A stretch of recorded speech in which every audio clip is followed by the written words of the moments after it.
അന്ന് ശാരീരികമായി ഉപദ്രവിച്ചു അതിനുശേഷം. അതെ അതെ.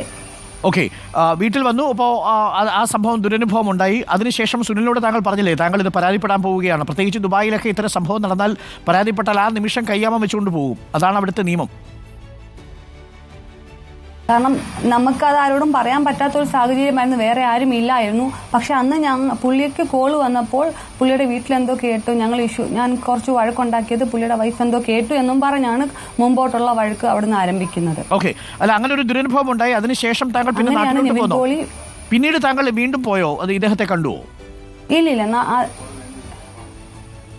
അത് കഴിഞ്ഞിട്ട് ഞാൻ അവിടെ നിൽക്കുമ്പോൾ ഈ ശ്രേയ എന്ന് പറയുന്ന ലേഡി പുള്ളിക്കാരിക്ക് റൂം വേണമെന്നും പറഞ്ഞ് എൻ്റെ റൂമിനോട് ചേർന്ന് വേറൊരു റൂം എടുക്കുകയും അവിടെ ഈ ബിനു, നിവിൻ പോളി, കുട്ടൻ, ബഷീർ എന്ന് പറയുന്നവർ അവിടെ വരികയും എന്നെ ഒരു 3 ദിവസം എന്നെ റൂമിൽ ലോക്ക് ചെയ്തിടുകയും ചെയ്തു. അല്ല, ഒരു നിമിഷം. മാനസികമായ പീഡനങ്ങളും. താങ്കൾ താമസിക്കുന്ന ഫ്ലാറ്റിലാണോ ഈ ശ്രേയ വന്ന് റൂം എടുത്തത്? അതെ. അപ്പൊ ആ ഫ്ലാറ്റിൽ വെച്ചാണ് പീഡിപ്പിച്ചത്, ഹോട്ടലിൽ വെച്ചല്ല? അല്ല, ഫ്ലാറ്റിൽ വെച്ചിട്ടാണ് 3 ദിവസം ലോക്ക് ചെയ്തിട്ട് ആ റൂമിൽ. ആരുടെ റൂമിലാണ് ലോക്ക് ചെയ്തത്? താങ്കളുടെ റൂമിൽ ലോക്ക് ചെയ്തോ അതോ ഈ ശ്രേയയുടെ റൂമിൽ ലോക്ക് ചെയ്തോ?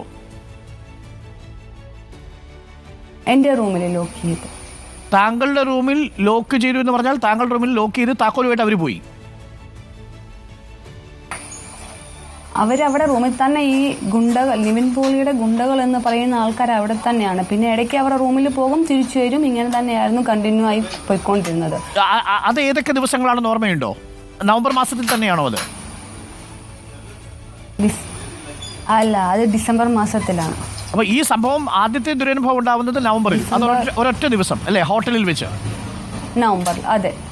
അതിനുശേഷം ഡിസംബർ മാസം വീണ്ടും ശ്രേയ വരുന്നു. ആ ശ്രേയയെ വീണ്ടും താങ്കൾ വിശ്വസിച്ചോ?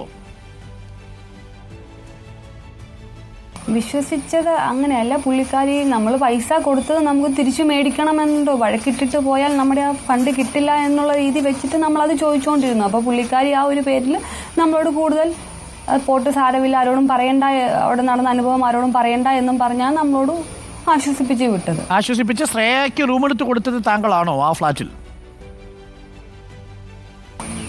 അതായത് എന്നോട് ചോദിച്ചു, ശ്രേയ എന്നോട് പറഞ്ഞു പുള്ളിക്കാരിയുടെ റൂമാണെങ്കിൽ ഇപ്പം ടൈം കഴിഞ്ഞു, അപ്പം എൻ്റെ ഫ്ലാറ്റിൽ റൂം വേക്കൻസി ഉണ്ടെങ്കിൽ പറഞ്ഞു. അപ്പം ഞാൻ ആ ഓണറിൻ്റെ നമ്പർ ശ്രേയയ്ക്ക് കൊടുത്തു എന്നുള്ളത്. പുള്ളിക്കാരി വന്നാണ് റൂം എടുക്കുകയും ആരൊക്കെ അവിടെ വന്നതെന്ന് ഞാനപ്പോൾ കണ്ടില്ല. പുള്ളിക്കാരി തന്നെ വന്ന് ഇവർക്ക് റൂം എടുത്ത് കൊടുക്കുകയായിരുന്നു.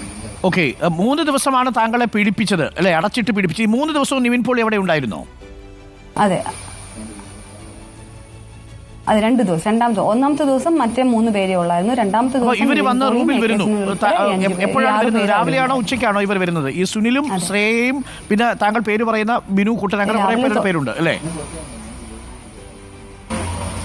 ഈ രാവിലെ തൊട്ട് വൈകുന്നവരെ അവർ കണ്ടിന്യൂ അവിടെ തന്നെയായിരുന്നു. കാരണം നമുക്ക് ഭക്ഷണം കഴിക്കാനോ വെള്ളമോ ഒന്നും തരാതെ ഈ മയക്കുമരുന്ന് കലക്കിയ വെള്ളം മാത്രമാണ് നമുക്ക് തന്നുകൊണ്ടിരുന്നത്. അല്ല, അവർ വീട്ടിലേക്ക് വന്നിട്ട് എന്താണ് ചെയ്തത്? ശ്രേയ മാത്രമാണ്, താങ്കൾ മാത്രമാണോ അവിടെ താമസിക്കുന്നത്?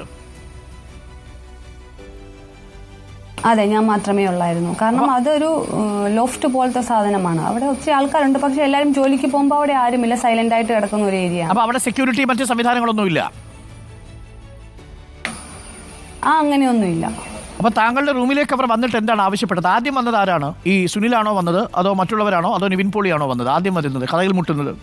അതല്ല, തലേ ദിവസം ബിനു, കുട്ടൻ, ബഷീർ എന്ന് പറഞ്ഞവർ ശ്രേയയുടെ കൂടെ ഉൾപ്പെട്ട് വന്നിട്ട് ഞാൻ AK സുനിലുമായിട്ട് പ്രശ്നമുണ്ടായത് എന്താണെന്ന് ചോദിച്ചുകൊണ്ട് ബഹളം വയ്ക്കുകയും എനിക്ക് പുറത്തിറങ്ങാൻ പറ്റില്ല, എന്നെ ഇവിടുന്ന് നാട്ടിലോട്ട് വിടില്ല, അവിടെ അവർ പറയുന്ന കേട്ട അനുസരിച്ച് അവിടെ നിന്നില്ലെങ്കിൽ എൻ്റെ നാട്ടിലുള്ള ഭർത്താവിനെയും കുഞ്ഞിനെയും കൊലപ്പെടുത്തുമെന്നും പറഞ്ഞ് ഭീഷണിപ്പെടുത്തിക്കൊണ്ടാണ് നമ്മളുടെ അടുത്ത് ഫസ്റ്റ് വന്നത്. പിറ്റേ ദിവസമാണ് നിവിൻ പോളി വന്നതും. വല്ലാത്തൊരവസ്ഥ. ആദ്യത്തെ ദിവസം ഭീഷണിപ്പെടുത്തൽ മാത്രമേ ഉണ്ടായുള്ളൂ? അല്ല, ശാരീരിക പീഡനം അനുഭവിച്ചു അന്ന് രാത്രി. അതായത് മർദ്ദിച്ചു? ശാരീരികമായി ഉപയോഗിക്കുകയും ചെയ്തു. അതാരാണ് ഇവർ 3 പേരും മാറി മാറി ഉപയോഗിക്കുകയായിരുന്നോ? ഉപദ്രവിക്കുകയായിരുന്നോ? അങ്ങനെ, അതെ. അപ്പൊ ആ രാത്രിയിൽ അവർ 3 പേരും താങ്കളുടെ ഫ്ലാറ്റിൽ തന്നെ ഉണ്ടായിരുന്നു? 3 പേര് ശ്രേയ ഉൾപ്പെടെ ശ്രേയയും കൂടി ആ റൂമിലുണ്ടായിരുന്നു.